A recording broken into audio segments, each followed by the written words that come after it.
আজকে সকাল থেকেই শুরু হয়েছে জলখাবার বানানোর তোড়জোড়।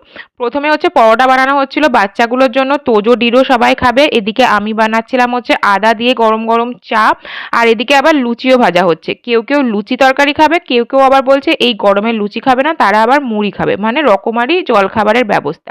এখানে সবাই বসে বসে টিভিতে গান শুনছে আর গল্প করছে। গরমটাও বেশ ভালো পড়েছে। বাপি বাজারে নিয়ে এসেছিল মৌরলা মাছ, তার সাথে সাথে নিয়ে এসেছিল হচ্ছে আর মাছ, আর বড় বড় এই পাবদাগুলো পেয়েছিল। মামুনি সেগুলোকে ধুয়ে রাখছে। সাথে মাটনও আনা হয়েছিল, তো সবাই বললো যে আজকে মাটনটাই খাওয়া হোক, মাছ তো পরেও খেলেও হবে।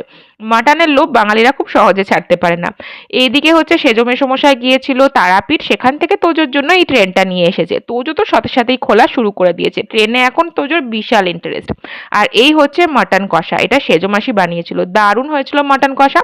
আমি আর সাথে কিছুই নিইনি যে রান্নাগুলো হয়েছিল, শুধুমাত্র মাটন কষা আর গরম গরম ভাত দিয়ে দুপুরের খাবার।